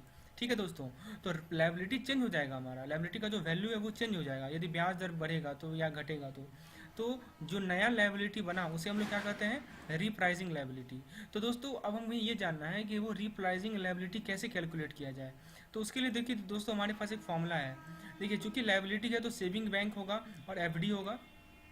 तो करना क्या है, आपको जो सेविंग बैंक अकाउंट में पैसा है उसे चेंज इन इंटरेस्ट से मल्टीप्लाई कर देना है। उसी तरह FD में जो अमाउंट है उसे भी चेंज इन इंटरेस्ट रेट से मल्टीप्लाई कर देना है। हम लोग कुछ कैलकुलेशन करेंगे, कुछ क्वेश्चन करेंगे, उससे आपको ये कंसेप्ट क्लियर हो जाएगा। अभी फिलहाल थ्योरेटिकल एस्पेक्ट को देख लेते हैं। उसी तरह यदि ब्याज दर बढ़ेगा या घटेगा तो एसेट के वैल्यू में भी चेंज आएगा। तो वो जो नया वैल्यू आएगा उसे ही हम लोग क्या कहेंगे, रीप्राइजिंग एसेट। यहाँ पे स्पेलिंग गलती हो गया, एस की जगह C होगा दोस्तों। तो फ्रेंड्स रिप्राइजिंग एसेट को कैसे कैलकुलेट किया जाएगा, फिर से वही बात, कॉल मनी या CC आप लोग ले लें और उसको चेंज इन इंटरेस्ट से मल्टीप्लाई कर दें। ठीक है, जो चेंज इन इंटरेस्ट रेट है उसे मल्टीप्लाई कर लें। तो इस प्रकार से आप लोग रिप्राइजिंग एसेट को कैलकुलेट कर सकेंगे। तो दोस्तों ये है हमारा थ्योरेटिकल एस्पेक्ट। आइए जो भी चीज़ अभी तक हम लोगों ने पढ़ा उसी कुछ कैलकुलेशन उसे कुछ क्वेश्चन से देखते हैं, क्वेश्चन से समझते हैं दोस्तों। देखिए हमारे पास एक क्वेश्चन है, यहाँ पे कहा गया है कि स्टेट बैंक के पास ये एसेट लायबिलिटी है उसकी बैलेंस शीट में। ये जो चार्ट दिया हुआ है ये हमारा किसी स्टेट बैंक का एसेट लायबिलिटी का डिस्क्रिप्शन है। तो दोस्तों देखिए क्या क्या दिया गया है। उसका करंट डिपॉजिट कितना है, उसका करंट डिपॉजिट है 500 करोड़, सेविंग डिपॉजिट है 1000 करोड़, फिक्स डिपॉजिट है 3000 करोड़, कॉल मनी है 400 करोड़, कैश क्रेडिट लोन है 4000 करोड़। ये सब डाटा हमें दी गई है। अब देखिए क्या कहा गया है कि there is change in interest rate as under. तो देखिए इंटरेस्ट रेट कैसे चेंज हुआ। सेविंग बैंक का जो इंटरेस्ट रेट था वो पहले 3.5 था, हो गया 4। फिक्स डिपॉजिट का जो ब्याज था वो 7.5 था, हो गया 8.5। कॉल मनी का जो ब्याज था वो 5 था, हो गया 6। कैश क्रेडिट का जो अमाउंट था वो था 12, अब हो गया 12.5। तो ये सब हमें दी गई है क्वेश्चन में। अब क्वेश्चन देखिए पूछा क्या गया है दोस्तों, पूछा गया है calculate the adjusted gap in repricing asset and liability. तो फ्रेंड्स एडजस्टेड गैप हमें निकालना है। एडजस्टेड गैप का फॉर्मूला क्या था दोस्तों, एडजस्टेड गैप का फॉर्मूला था एसेट माइनस लायबिलिटी। तो एसेट बताइए यहाँ पे एसेट कौन कौन सा है हमारा। तो देखिए ये जो हमारा करंट डिपॉजिट है और ये जो हमारा कॉल मनी है और ये कैश क्रेडिट लोन है, ये हमारा एसेट है। तो 4000 और 400, ठीक है दोस्तों। देखिए यहाँ पे हमने वही किया है 4400 को ऐड कर लिया। और लायबिलिटी इस केस में क्या है दोस्तों हमारा, तो ये जो करंट डिपॉजिट है, सॉरी करंट डिपॉजिट लायबिलिटी नहीं होता है दोस्तों। क्यों नहीं होता आप लोगों को पता होगा, क्योंकि करंट डिपॉजिट पे कोई ब्याज नहीं देना होता है बैंक को, इसीलिए करंट डिपॉजिट को हम लोग लायबिलिटी में नहीं लेते हैं। हाँ लेकिन सेविंग में ब्याज देना होता है, एफडी में ब्याज देना होता है, इसीलिए सेविंग और एफडी को हम लोग ब्याज लेते हैं। ध्यान दीजिएगा दोस्तों, ये मैंने बहुत इंपॉर्टेंट पॉइंट बताया है। बहुत लोग करंट को भी ऐड कर लेंगे लायबिलिटी में, बिल्कुल नहीं ऐड करना है। तो बताइए सेविंग और फिक्स्ड का वैल्यू कितना हो गया, 1000 और 3000 यानी कि 4000। तो ये 4000 क्या है हमारा लायबिलिटी है। तो अब क्या करना है दोस्तों, इन दोनों को सब्ट्रैक्ट कर दीजिए तो कितना आ जाएगा 400 करोड़। तो ये 400 करोड़ क्या है हमारा एडजस्टेड गैप है। चलिए आगे अगले क्वेश्चन पे बढ़ते हैं हम लोग आगे। सेकंड नंबर क्वेश्चन, इस क्वेश्चन में क्या पूछा गया है, on the basis of change in interest rate calculate the amount of repricing liability. तो दोस्तों अब देखिए इंटरेस्ट रेट तो चेंज हुआ ना, आप लोग यहाँ देख सकते हैं ये इस चार्ट में बताया गया है कि इंटरेस्ट रेट जो है वो चेंज हुआ है। तो इस इंटरेस्ट रेट चेंज होने के कारण आपको रीप्राइजिंग लायबिलिटी का वैल्यू बताना है। तो हमने देखा था रिप्राइसिंग लायबिलिटी कैसे हम लोग कैलकुलेट करते हैं। तो हम लोग करते क्या है दोस्तों, हम लोग रिप्राइसिंग लायबिलिटी करने में सेविंग बैंक को चेंज इन इंटरेस्ट रेट से और एफडी को चेंज इन इंटरेस्ट रेट से मल्टीप्लाई करेंगे। तो देखिए दोस्तों सेविंग बैंक कितना है हमारा, सेविंग बैंक है, सेविंग बैंक का जो अमाउंट है वो है हमारा, सेविंग डिपॉजिट है 1000 करोड़ और इंटरेस्ट रेट कितना परसेंट चेंज हुआ, अब पहले था 3.5 अब हो गया 4 यानी कि 0.5। ठीक है दोस्तों, तो देखिए हमने क्या किया 1000 को 0.5 से मल्टीप्लाई किया। उसी तरह एक तो सेविंग बैंक का पार्ट हो गया, अब एफडी का पार्ट आता है। एफडी कितना था पहले, एफडी का वैल्यू कितना है 3000 करोड़ और एफडी कितना चेंज हुआ 1% चेंज हुआ। तो 3000 को हम लोग 1 से गुना करेंगे तो इन दोनों को यदि ऐड कर दिया जाएगा तो 3500 करोड़ अब क्या हो जाएगा रिप्राइजिंग लायबिलिटी। तो चलिए ये भी समझ में आ गया होगा आपको। अब देखिए थर्ड क्वेश्चन पे आते हैं। थर्ड क्वेश्चन में पूछा गया है on the basis of change in interest rate calculate the amount of repricing asset. तो एसेट में कौन कौन सा पार्ट होगा हमारा, तो एसेट में हमारा आएगा कॉल मनी और सीसी कैश क्रेडिट। तो देखिए कॉल मनी कितना है, तो कॉल मनी है हमारा 400 करोड़ और सीसी कितना है हमारा, कैश क्रेडिट कितना है 4000 करोड़। कॉल मनी में कितना परसेंट चेंज हुआ 1%, कैश क्रेडिट में कितना परसेंट चेंज हुआ 0.5। तो वही चीज़ हमने किया 400 को 1 से मल्टीप्लाई किया और 4000 को 0.5 से मल्टीप्लाई किया और हमें आंसर मिला तो 2400 करोड़। उम्मीद है ये भी क्लियर हो गया होगा आपको। चलिए आगे बढ़ते हैं हम लोग अपने फोर्थ नंबर क्वेश्चन पे। फोर्थ नंबर क्वेश्चन में पूछा गया है calculate adjusted gap in repricing asset and liability. तो अब देखिए जब इंटरेस्ट रेट चेंज हो गया अब पूछ रहा है एडजस्टेड गैप कितना होगा। तो दोस्तों अब देखिए ये तो हमारा नया रिप्राइजिंग एसेट है ना 2400 करोड़ और ये हमारा रिप्राइजिंग लायबिलिटी कितना है 3500 करोड़। तो हमें करना क्या है, इन दोनों को सब्ट्रैक्ट कर देना है। तो देखिए पहले हम लोग एसेट लिखते हैं तो एसेट को पहले लिखेंगे 2400, फिर लायबिलिटी लिखेंगे, लायबिलिटी कितना है हमारा 3500। तो अब देखिए यहाँ पे 1100 करोड़ नेगेटिव है। ध्यान दीजिएगा दोस्तों गैप है, गैप नेगेटिव भी हो सकता है या पॉजिटिव भी हो सकता है। ऐसा नहीं करना है कि इसे हमेशा पॉजिटिव ही रखना है, ये नेगेटिव भी हो सकता है। तो दोस्तों यहाँ पे देख सकते हैं कि पहले एडजस्टेड गैप कितना था हमारा, पहले एडजस्टेड गैप था हमारा 400 करोड़ जो कि पॉजिटिव था, एसिड वाला पार्ट ज़्यादा था। लेकिन इंटरेस्ट रेट के चेंज होने के कारण आप देख सकते हैं कि ये गैप नेगेटिव हो गया है और कितना नेगेटिव हो गया है 1100 करोड़ नेगेटिव हो गया है। चलिए उम्मीद है इस एग्जांपल से आपका जो बेसिक कंसेप्ट था एडजस्टेड गैप का, रिप्राइजिंग एसेट का, रिप्राइजिंग लायबिलिटी का, तो वो सब का क्लियर हो गया होगा। चलिए आगे हम लोग एक और कंसेप्ट को समझते हैं। आगे हम लोग एक और कंसेप्ट को समझते हैं। देखिए एक एग्जांपल से इस कंसेप्ट को क्लियर करेंगे। देखिए क्वेश्चन कर रहा है कोई इंटरनेशनल बैंक है वो जो फंड रेज करती है, कैसे फंड रेज करती है 91 दिन का टर्म डिपॉजिट से और उसका ब्याज दर कितना होता है 8% रेट ऑफ इंटरेस्ट। मतलब क्या हुआ कि लोगों को वो टर्म डिपॉजिट देती है, ठीक है, और 91 डे का उसका टर्म होता है, ठीक है, और उसको उस तरह से वो क्या करती है फंड रेज करती है। तो देखिए बैंक ने क्या किया उस फंड में इन्वेस्ट किया 91 डे के लिए और वो जो रेट ऑफ इंटरेस्ट था ना, ठीक है, floating rate loan at the rate 8%, ठीक है, with monthly repricing and there is interest rate fall. अब देखिए हुआ क्या कि जब बैंक ने इन्वेस्ट किया तो ब्याज दर घट गया, तो पूछा गया है कि नेट इंटरेस्ट इनकम पे क्या इम्पैक्ट होगा। तो दोस्तों इसको समझने से पहले हमें ये जानना होगा कि नेट इंटरेस्ट इनकम होता क्या है दोस्तों। तो दोस्तों मैंने जो यहाँ लिंक बताया था उस पर एक बार जरूर जाइए आप, वहाँ पे मैंने डिटेल में क्लियर किया है, लेकिन फिलहाल अभी शॉर्ट में आप लोगों को समझा देता हूँ नेट इंटरेस्ट इनकम क्या होता है। देखिए दोस्तों, एक होता है हमारा इंटरेस्ट इनकम। क्या होता है? Interest income. और एक होता है हमारा इंटरेस्ट लायबिलिटी। तो ये जो इनकम है और इसमें से लायबिलिटी को घटा देंगे, सॉरी लायबिलिटी नहीं, इंटरेस्ट एक्सपेंस। एक होता है हमारा इनकम और एक होता है हमारा एक्सपेंस। एक्सपेंस यानी कि खर्च। ठीक है दोस्तों, मतलब इंटरेस्ट रेट के चेंज होने के कारण कितना हमें ब्याज, कितना हमें लाभ हुआ, कितना हमें इनकम हुआ। ठीक है, और इंटरेस्ट रेट के चेंज होने के कारण कितना हमारा खर्च हुआ। इन दोनों को जब हम लोग सब्ट्रैक्ट कर देते हैं तो हमें जो मिलता है वो क्या, उसे क्या कहते हैं हम लोग? उसे कहते हैं नेट इंटरेस्ट इनकम। सिंपल सी बात है। नेट इंटरेस्ट इनकम क्यों कहा गया है? कि इंटरेस्ट इनकम में जितना बढ़ेगा मतलब कि इनकम हुआ हमारा, और जितना घटेगा कैसे? एक्सपेंस हुआ। दोनों को सेपरेट कर दीजिए आप, तो नेट इंटरेस्ट इनकम हो जाएगा हमारा। तो दोस्तों आप जरा ये फॉर्मूला को एक बार देखिए नेट इंटरेस्ट इनकम का, अभी मैं समझाता हूँ आप लोगों को। तो देखिए दोस्तों, अब यहाँ पे पहले समझिए कि हुआ क्या, क्या हो क्या रहा है, इस क्वेश्चन में क्या कहना चाह रहा है ये दोस्तों। देखिए, बैंक एक मीडिएटर है, वो एक तरफ से क्या कर रही है, लोन, वो एक तरफ से क्या कर रही है कि लोगों से पैसा उठा रही है। कैसे पैसा उठा रही है? टर्म डिपॉजिट के मेथड से। टर्म डिपॉजिट के मेथड से पैसा वो उठा रही है। कितने दिन का टर्म डिपॉजिट? 91 डे का टर्म डिपॉजिट है। किस रेट ऑफ इंटरेस्ट पे उठा रही है? तो 8% पे। अब वो पैसा को वो कर क्या रही है? अब वो पैसा को लोगों में ही बांट रही है। ठीक है, देखिए यहाँ लोन लिखा हुआ है, वो पैसा लोगों में बांट रही है, लोन दे रही है, लेकिन वो भी 91 दिन के लिए ही, और ब्याज का दर कितना है? 8%। ठीक है दोस्तों, अब देखिए, मतलब आप समझिए कि आप बैंक हैं, आप एक तरफ से पैसा उठा रहे हैं और एक तरफ लोगों को पैसा दे रहे हैं, दोनों का ब्याज दर समान है, दोनों का टाइम पीरियड भी समान है। लेकिन हुआ क्या दोस्तों? हुआ ये कि ब्याज दर का जो दर था वो घट गया, इंटरेस्ट रेट फॉल हो गया दोस्तों। जो 8% था वो 7 हो गया या 6 हो गया, कुछ भी हो गया, वो आगे देखा जाएगा क्या हुआ, लेकिन फॉल हुआ। ये थ्योरेटिकल क्वेश्चन है दोस्तों। तो पूछा गया है कि नेट इंटरेस्ट इनकम पे क्या फर्क पड़ेगा, क्या बैंक प्रॉफिट में रहेगी या लॉस में रहेगी। आइए देखते हैं, आइए समझते हैं इसको अच्छे तरीके से। देखिए दोस्तों, जिस हमारे जो क्वेश्चन है उसका दो हिस्सा है, एक है डिपॉजिट और एक है हमारा एडवांस।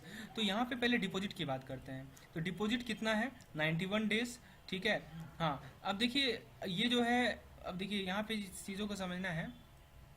देखिए सबसे पहले यहाँ समझिए कि ये तो मैंने एक सॉल्यूशन लिख दिया।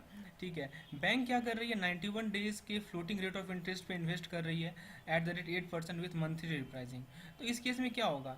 ठीक है, इस केस में क्या होगा कि जो रेट ऑफ इंटरेस्ट का जो चेंज है, वो जो लोन पे जो चेंज होगा रेट ऑफ इंटरेस्ट का, वो होगा 2 बार होगा। 91 डेज में कितना बार होगा? वो 2 टाइम्स होगा। ठीक है, तो इस केस में क्या होगा? अब देखिए एक टर्म होता है दोस्तों, एक होता है लायबिलिटी सेंसिटिव और एक होता है एसेट सेंसिटिव। ठीक है, तो इस केस में क्या है कि बैंक जो है हमारा वो लायबिलिटी सेंसिटिव है, मतलब वो ज़्यादा सेंसिटिव है लायबिलिटी से।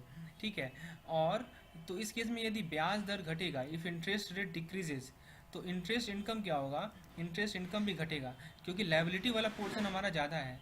लायबिलिटी जब ज़्यादा होगा दोस्तों तो क्या होगा? आप खुद सोचिए ना। लायबिलिटी जब ज़्यादा होगा तो इनकम हमें होगा नहीं, हमारा एक्सपेंस ही ज़्यादा हो जाएगा।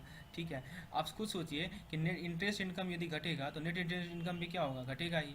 ठीक है दोस्तों, तो यही है, यही कॉन्सेप्ट को मैं इस क्वेश्चन के थ्रू आप लोगों को समझाना चाह रहा था। चलिए एक और क्वेश्चन को देखते हैं। इस क्वेश्चन में क्या कहा गया है कि वही बैंक है जो कि हमने पिछले क्वेश्चन में लिया, वो फंड में इन्वेस्ट कर रही है 3 साल के टर्म लोन पे। कितना परसेंट ब्याज दर है उसका? 8% ब्याज दर है। तो अब देखिए, अब क्या कहा गया है कि what will impact on net interest income. ठीक है, तो यहाँ पे ब्याज दर घटा है इस केस में, तो नेट इंटरेस्ट इनकम में क्या फ़र्क पड़ेगा? ठीक है, तो देखिए अब यहाँ पे लोन के बारे में क्या कहा गया है? 3 साल का टर्म लोन है, 8% ब्याज दर है। ठीक है, तो इंटरेस्ट रेट जो है वो देखिए 3 साल के दौरान तो नहीं चेंज होगा। तो पहले हम लोग बात करते हैं डिपॉजिट के केस में, इन केस ऑफ डिपॉजिट। ठीक है, इंटरेस्ट रेट क्या होगा? हर एक 91 दिन के बाद बदलेगा। आप खुद देखिए, हर एक 91 डे का इंटरेस्ट जो डिपॉजिट है वो कितने दिन के लिए किया गया था? इस क्वेश्चन में देखिए, यहाँ पढ़िए, यहाँ लिखा हुआ है कि डिपॉजिट जो था वो 91 डे का था। ठीक है, यहाँ देखिए, यहाँ था ना, यहाँ लिखा हुआ 91 डे का डिपॉजिट था। तो हर एक 91 डे पे क्या होगा? After every 91 days interest rate will change. ठीक है, तो इस केस में भी देखिए कि बैंक जो है वो क्या है? लायबिलिटी सेंसिटिव है ना, कि लायबिलिटी सेंसिटिव है इस केस में। तो अब बताइए, यदि ब्याज दर बढ़ता है, ठीक है, तो ब्याज दर यदि बढ़ेगा तो बैंक को लोगों को ज़्यादा पैसा देना पड़ेगा। आप खुद सोचिए कि अभी मान लीजिए कि अभी आपने एक एफडी बनाया बैंक में, अभी ब्याज दर है मान लीजिए 5%। ठीक है, अब कल को 6% हो जाए तो बैंक को तो नुकसान ही है ना, क्योंकि उसे आपको ज़्यादा पैसा देना पड़ेगा। तो वही तो हो रहा है यहाँ भी। हर एक 91 दिन के बाद जो डिपॉजिट का जो डिपॉजिट है वो उसका रेट ऑफ इंटरेस्ट बढ़ रहा है, तो बैंक को नुकसान है। इसीलिए तो लाइबिलिटी सेंसिटिव है। ये देखिए, ये सब टर्म थोड़ा सा टर्मिनोलॉजी लग रहा होगा कि क्या हाईफाई टर्मिनोलॉजी है। ये हाईफाई नहीं है, इसे समझने का प्रयास कीजिए जैसे मैं समझा रहा हूँ आपको। तो दोस्तों, ब्याज दर बढ़ा तो क्या हुआ कि कॉस्ट ऑफ डिपॉजिट जो था जो बैंक का, वो बढ़ेगा। बैंक को ज़्यादा पैसा खर्च करना पड़ेगा डिपॉजिट वाले पार्ट में। ठीक है, वही चीज़ यहाँ लिखा हुआ है। So bank has to pay more as interest rate is increase. तो बताइए दोस्तों, NII क्या होगा दोस्तों? सिंपल सी बात है, बैंक का प्रॉफिट तो घटेगा ही ना। तो नेट इंटरेस्ट इनकम में वो क्या होगा? घटेगा। क्यों घटेगा? क्योंकि बैंक का एक्सपेंस बढ़ रहा है, बैंक का खर्चा बढ़ रहा है। बैंक का खर्चा कैसे बढ़ रहा है दोस्तों? तो क्योंकि बैंक को जो है ब्याज दर बढ़ने के कारण जो इंटरेस्ट जो ब्याज जो कॉस्ट ऑफ डिपॉजिट होगा वो बढ़ेगा। तो दोस्तों, इसे एक बार समझने का प्रयास कीजिए। मैं जो समझाना चाह रहा हूँ उसे एक बार फिर से शॉर्ट टर्म में समझाता हूँ आपको, एक बार फिर से समझ लीजिए, क्योंकि ये थ्योरेटिकल क्वेश्चन आपको 2 मार्क्स दे जाएगा यदि आप इसे समझ जाएंगे तो। देखिए, फिर से समझिए। इस केस में बैंक का लायबिलिटी वाला पोर्शन ज़्यादा है। ठीक है, क्यों ज़्यादा है? क्योंकि जो ब्याज ये जो जो डिपॉजिट है वो हर एक 91 डे के बाद इंटरेस्ट रेट चेंज हो रहा है। ठीक है, तो इस कारण से बैंक को ज़्यादा पैसा देना पड़ेगा। और उसका लोन रिकवरी तो वो 3 साल बाद होगा। 3 साल तक तो कोई इंटरेस्ट रेट में कोई बदलाव आएगा ही नहीं। ठीक है दोस्तों, तो इसीलिए इस केस में जो करेक्ट आंसर होगा वो क्या होगा? NII will decrease. और इससे पहले वाले क्वेश्चन में भी क्या था? NII will decrease. तो अंतर क्या था? इस केस में इंटरेस्ट रेट घट रहा था, तो तब NII घट रहा है। ठीक है, हाँ। और इस केस में क्या है? हमारा इंटरेस्ट रेट बढ़ रहा है। अब यहाँ पे देखिए दोस्तों, अभी मैंने जो बताया आपको कि यहाँ पे ये ब्याज दर इंटरेस्ट रेट क्यों दो ट्वाइस बार चेंज हुआ, क्योंकि देखिए यहाँ पे है ना, यहाँ पे फ्लोटिंग लिखा हुआ है। फ्लोटिंग रेट देखिए, 2 तरह का रेट होता है, एक होता है फ्लोटिंग रेट और एक होता है फिक्स रेट। तो जब जब वो FD दिया तो वो फिक्स था, लेकिन यहाँ जो जब लोन दिया तो फ्लोटिंग है। तो फ्लोटिंग के केस में इसीलिए मैंने कहा। और देखिए दोस्तों, यहाँ पे मंथली रिप्राइजिंग है। मंथली मतलब क्या हुआ? इसीलिए यहाँ पे लिखा गया है कि 2 बार ब्याज दर इसमें चेंज हो गया। ठीक है, लोन वाले केस में ऑकर ट्वाइस इन 91 डेज। ठीक है, हाँ। तो इस कारण से बैंक जो है वो लायबिलिटी सेंसिटिव है। तो इंटरेस्ट रेट यदि घटेगा तो क्या होगा? नेट इंटरेस्ट इनकम भी घटेगा और हमारा NII क्या होगा? वो घटेगा। ठीक है, अब देखिए, इसको इसको मैं एक बार फिर से समझाता हूँ इस क्वेश्चन को। हो सकता है बहुत लोगों को ये क्लियर नहीं हुआ हो। ठीक है, ये वाला कंसेप्ट मैं फिर से समझाने का प्रयास करता हूँ आपको। इमेजिन कीजिए कि आपके पास FD है और आपके पास लोन है। ठीक है, FD वाले केस में बताइए, FD कितना का था? FD जो था 91 डेज़ का था, 8% पे था। और क्या बताइए, FD का ब्याज कब चेंज होगा? 91 डे के बाद ही तो चेंज होगा। लेकिन लोन के केस में क्या है कि 91 डेज में कितना मंथ आ जाएगा? 3 महीना नहीं हो जाएगा कवर? और 3 महीना में ब्याज कितना बार चेंज हो जाएगा? 2 बार चेंज हो जाएगा, क्योंकि मंथली रिप्राइजिंग है। और ब्याज घटा कि बढ़ा? तो ब्याज घटा ना जी, ब्याज ब्याज तो घट रहा है ना इस केस में। तो आप बताइए, बैंक क्या चाहेगी कि लोन वाला ब्याज घटे या लोन वाला ब्याज बढ़े? बैंक तो चाहेगी ना कि लोन वाला ब्याज बढ़े, ताकि उसे उसे लोगों से ज़्यादा पैसा मिले और उसका प्रॉफिट हो। लेकिन यहाँ उल्टा हो रहा है दोस्तों। यहाँ पे क्या हो रहा है? यहाँ पे ब्याज घट रहा है, तो बैंक को क्या होगा? नुकसान होगा। इसीलिए जो बैंक की नेट इंटरेस्ट इनकम होगी वो क्या होगी? घटेगी। तो दोस्तों, आप ऐसे समझिए, इतना पढ़ने का कोई आवश्यकता ही नहीं, एकदम सिंपल, एकदम अपने कॉमन सेंस को यूज कीजिए। क्यों क्यों यहाँ पे नेट इंटरेस्ट कम घट रहा है? क्योंकि देखिए, यहाँ पे हो क्या रहा है कि फ्लोटिंग रेट ऑफ इंटरेस्ट पे लोन दिया गया है। और फ्लोटिंग रेट में क्या होगा कि 2 बार ब्याज तो चेंज होगा, लेकिन बैंक को क्या हो रहा है? नुकसान हो रहा है, क्योंकि ब्याज घट रहा है। यदि मान लीजिए इसी क्वेश्चन में पूछता कि इंटरेस्ट रेट बढ़ा तो क्या इफेक्ट होगा, तो सिंपल सी बात है दोस्तों, बैंक को तो फ़ायदा ही होगा ना उस केस में। तो उस केस में नेट इंटरेस्ट इनकम क्या होगा? बैंक को राइज होगा। तो दोस्तों, उम्मीद है आपको ये कंसेप्ट क्लियर हो गया होगा नेट इंटरेस्ट इनकम का। यदि कुछ और भी डाउट है तो उसे ज़रूर कमेंट सेक्शन में लिखें। और आप क्या कौन सा नेक्स्ट टॉपिक चाहते हैं जिसमें मैं केस स्टडी बनाऊँ, आप ज़रूर कमेंट सेक्शन में लिखें। इससे पहले वाले लेक्चर में कुछ लोगों ने लिखा था कि मुझे NII और NIM में प्रॉब्लम होती है। तो दोस्तों, यदि वो लोग यदि देख रहे हैं इस लेसन को तो ज़रूर बताएं कि क्या आपका वो कॉन्सेप्ट क्लियर हुआ। यदि और भी कुछ प्रॉब्लम है तो मुझे बताएं, मैं उस पर लेसन लाने का प्रयास करूँगा। तो फ्रेंड्स, जो लोग अभी तक मेरे फेसबुक चैनल से नहीं जुड़े हैं वो डिस्क्रिप्शन सेक्शन में जाएँ और वहाँ पर आपको एक लिंक मिलेगी मेरी फेसबुक चैनल की, उससे आप लोग जुड़ जाएँ। और फ्रेंड्स, इस लेसन को ज़रूर लाइक करें और बाकी और भी दोस्तों के साथ शेयर करें। धन्यवाद।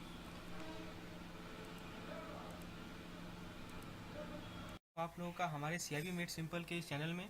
तो दोस्तों, आज हम लोग आप लोगों के साथ डिस्कस करेंगे एक नया केस स्टडी को, जो कि बेस्ड है हमारा risk weight asset for standard approach, जिसमें हम लोग क्रेडिट रिस्क निकालने का स्टैंडर्ड अप्रोच जो है हमारा, उस पर आज हम लोग केस स्टडी डिस्कस करने वाले हैं।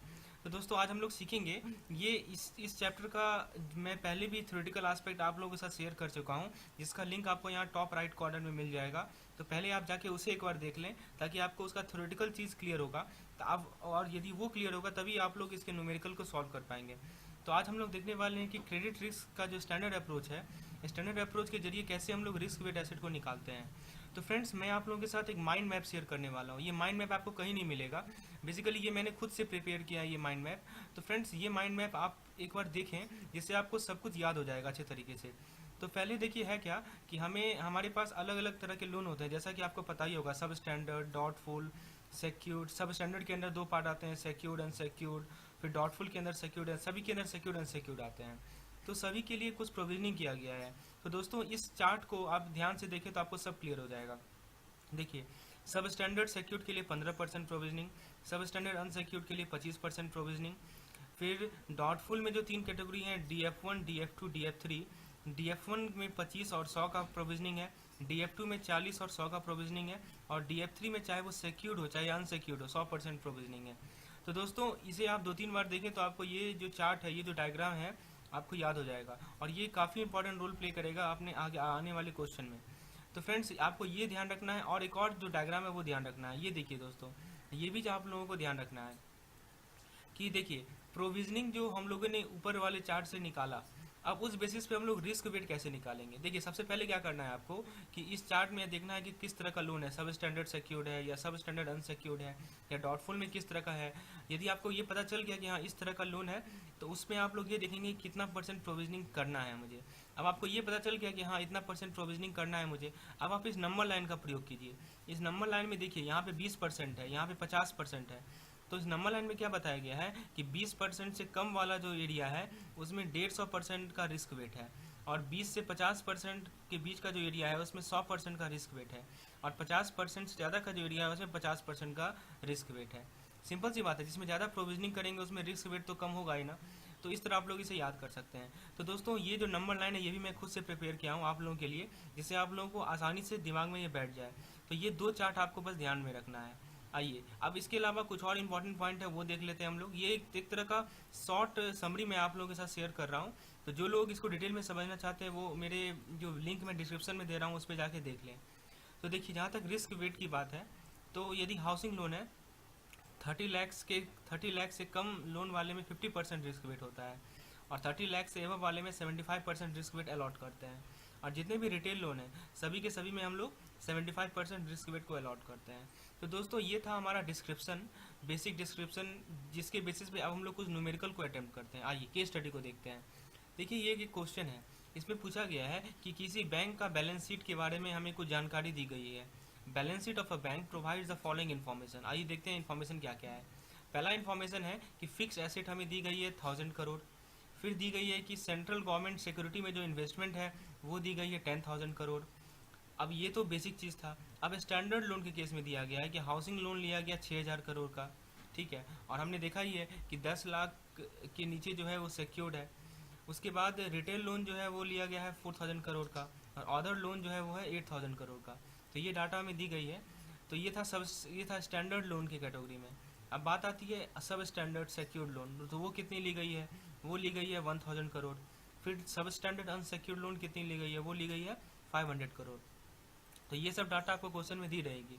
अब जहाँ तक बात है डॉटफुल लोन के बारे में, तो डॉटफुल में देखिए D1 सिक्योर्ड में है 800 करोड़, D1 अनसिक्योर्ड में है 600 करोड़, D2 सिक्योर्ड में है 500 करोड़, D2 अनसिक्योर्ड में है 1000 करोड़। उसी तरह D3 सिक्योर्ड और D3 अनसिक्योर्ड में 1000 और 600 करोड़ है, और लॉस एसेट है हमारा 50 करोड़ और अदर एसेट है हमारा 500 करोड़। तो ये सब डाटा हमें दी गई है। अब हमें क्या करना है कि कुछ क्वेश्चन का आंसर करना है। ये जो इन्फॉर्मेशन दी गई है उसके बेसिस पे कुछ क्वेश्चन का आंसर करना है। और कौन सा मेथड अप्लाई करना है दोस्तों, क्रेडिट रिस्क का जो स्टैंडर्ड मेथड, स्टैंडर्ड अप्रोच है वो अप्लाई करना है। तो आइए जरा क्वेश्चन को देखें क्या कर रहा है। पहला जो क्वेश्चन है वो ये है, what is the amount of risk weight asset for investment in government securities. मतलब गवर्नमेंट सिक्योरिटी के इन्वेस्टमेंट में कितना रिस्क वेट एसेट को अलॉट किया गया है। ये 4 ऑप्शन है हमारे पास। तो सबसे पहले आपको ये समझना होगा कि चूंकि हमारा गवर्नमेंट सिक्योरिटी फुल्ली सिक्योर है, ठीक है। तो फुल्ली जब सिक्योर है तो उसमें रिस्क वेट तो है ही नहीं, रिस्क तो जरा सा भी नहीं है, तो उसमें कितना रिस्क वेट अलॉट करेंगे, 0%। यानी कि हम लोग, अब देखिए गवर्नमेंट सिक्योरिटी था कितना, तो गवर्नमेंट सिक्योरिटी था हमारा 10,000, तो 10,000 का 0% कितना होगा दोस्तों, नील ही तो होगा, जीरो ही तो होगा। तो इस क्वेश्चन का जो करेक्ट आंसर हो जाएगा वो होगा ऑप्शन नंबर डी, यानी कि नन ऑफ दिस, आंसर होगा जीरो। मतलब कि गवर्नमेंट सिक्योरिटी की जहाँ तक बात है उसमें कोई रिस्क है ही नहीं, तो इसीलिए जो रिस्क वेट एसेट होगा वो कितना होगा, शून्य होगा। आइए सेकंड क्वेश्चन को देखते हैं। सेकंड क्वेश्चन में पूछा गया है what is the amount of risk weight asset for सब स्टैंडर्ड सिक्योर्ड लोन। तो दोस्तों सब स्टैंडर्ड सिक्योर्ड लोन के बारे में पूछा गया है। तो देखिए सब स्टैंडर्ड सिक्योर्ड लोन कितना लिया गया है, 1000 करोड़ लिया गया है। अब जरा देखिए दोस्तों, सब स्टैंडर्ड सिक्योर्ड लोन में प्रोविजनिंग कितना होता है। तो सब स्टैंडर्ड सिक्योर्ड लोन में प्रोविजनिंग हम लोगों ने देखा था 15% का प्रोविजनिंग होता है, और यदि 15% है तो कितना रिस्क वेट अलॉट करते हैं, 150%। तो ये तो क्लियर हो गया होगा। तो देखिए दोस्तों वही चीज़ मैंने किया है, सब स्टैंडर्ड सिक्योर लोन है तो 1000 करोड़ दिया हुआ है, प्रोविजनिंग है 15% और रिस्क वेट है 150%। तो 150% किसका निकालेंगे, 1000 करोड़ का निकालेंगे। तो वही हमने किया, 150% of 1000 crore is equal to 1500 crore.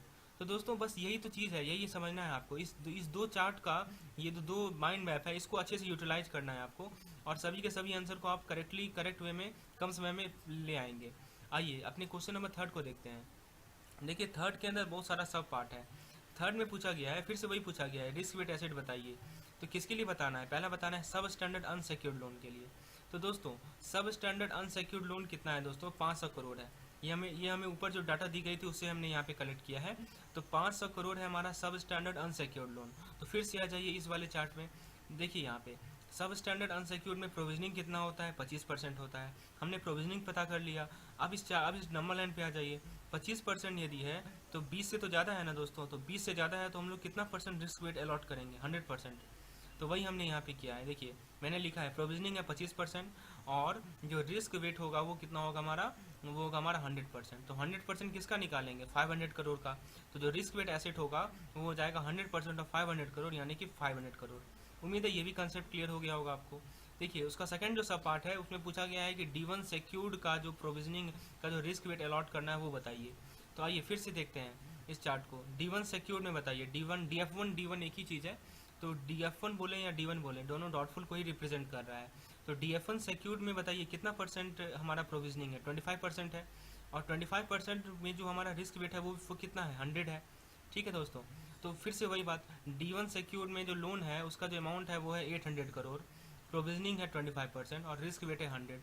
तो 100% ऑफ हम लोग 800 करोड़ निकालेंगे तो हमें कितना मिलेगा, 800 करोड़ मिलेगा। तो यही हमारा क्या है, रिस्क वेट एसेट है।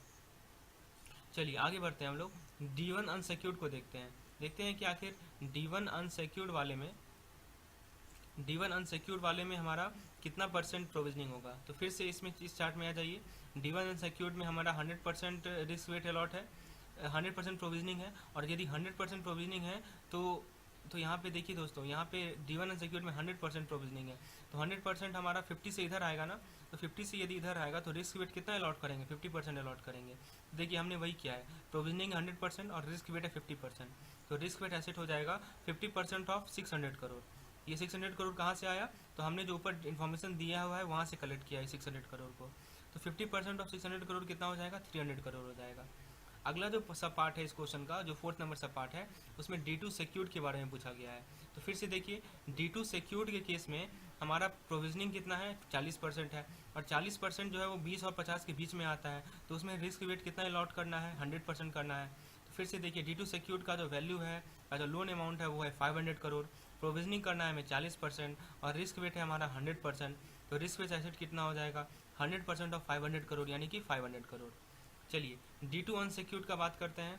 तो D2 अनसिक्योर्ड के केस में हमारा जो D2 अनसिक्योर्ड का जो वैल्यू है वो कितना दिया हुआ है, 1000 करोड़ दिया हुआ है, और D2 अनसिक्योर्ड में जो हमारा प्रोविजनिंग है वो है 100%। अनसिक्योर्ड वाले में देखिए यहाँ भी 100%, यहाँ भी 100%, यहाँ भी 100%, ऐसे याद कर सकते हैं आप लोग। तो 100% के केस में जो रिस्क वेट अलॉट होता है वो होता है 50%। तो हम लोग 1000 का 50% यदि निकालेंगे तो हमें मिलेगा 500 करोड़। तो D2 अनसिक्योर्ड के केस में जो रिस्क वेट एसेट अलॉट होता है वो है 500 करोड़। हमारा जो इस क्वेश्चन का 6th सब पार्ट है उसमें पूछा गया है कि D3 सिक्योर्ड के केस में कितना percent risk weight asset allot करना है। तो D3 सिक्योर्ड में D3 सिक्योर्ड का वैल्यू कितना है, 1000 करोड़ है। और फिर से इस चार्ट को देखिए, तो D3 सिक्योर्ड के केस में D3 में दोनों के दोनों केस में 100% होता है, सिंपल सी बात है। तो 100% हमारा प्रोविजनिंग है, और 100% यदि प्रोविजनिंग है तो रिस्क वेट जो होगा वो कितना होगा, 50% होगा। तो 50% रिस्क वेट है, तो रिस्क वेट एसेट कितना हो गया, 50% ऑफ 1000 करोड़ यानी कि 500 करोड़। चलिए D3 अनसिक्योर्ड में पूछा गया, तो फिर से वही बात, D3 अनसिक्योर्ड में जो प्रोविजनिंग होगा वो कितना होगा, 100% होगा, अभी हमने देखा है। और वैल्यू कितना है, 600 करोड़ है, प्रोविजनिंग है 100%, और रिस्क वेट कितना अलॉट करना है, 50%। तो रिस्क वेट एसेट कितना हो जाएगा, 600 करोड़ का 50% यानी कि 300 करोड़। चलिए आगे बढ़ते हैं, हम लोग 8 नंबर सब पार्ट में आते हैं। अब देखिए रिटेल लोन के बारे में पूछा गया है। तो दोस्तों रिटेल लोन हमें दिया गया है 4000 करोड़, ये क्वेश्चन में दी गई है, 4000 करोड़ हमारा रिटेल लोन है।